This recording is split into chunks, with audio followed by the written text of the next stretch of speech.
So what's our problem? What are we trying to do here? Well, fear of failure, which we'll talk a little bit more about, and Michelle has been talking a lot about, is this negative effect on employee and team engagement, performance, and willingness to change. Over 40% of employees are afraid to fail.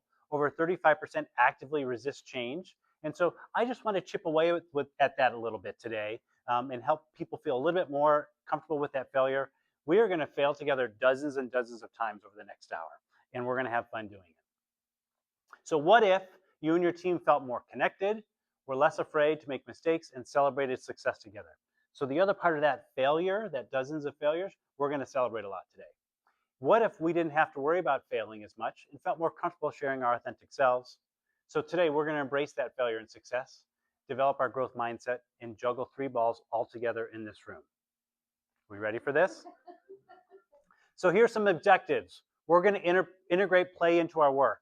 We're literally going to do that today, but I hope this gives you a little bit of permission to continue to integrate play into your work going forward.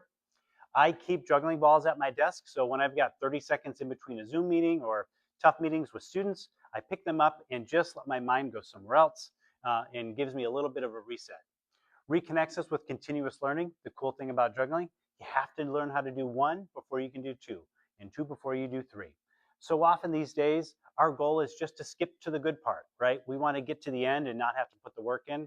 Juggling is a pretty simple, stepwise task that allows us to see growth pretty quickly.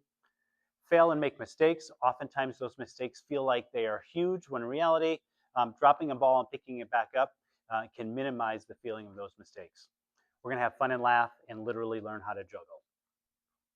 One thing we are not going to try to do today is, this is not a session about trying to do more with less or the same resources. This is not about trying to juggle 9 balls with 1 hand.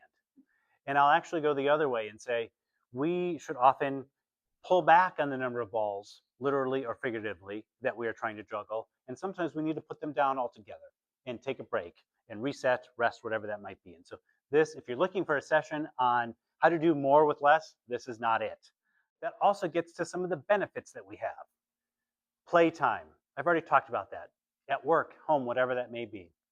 Continuous learning. This is an iterative process. We drop that ball, we have to pick it up. That's where our patience and persistence comes in. Low stakes failure. So oftentimes that failure feels such high stakes we can't make a mistake. Lots of low stakes failure today. Resilience. We need to try and try again. And then we're going to celebrate a lot and celebrate the growth that we are going to make together.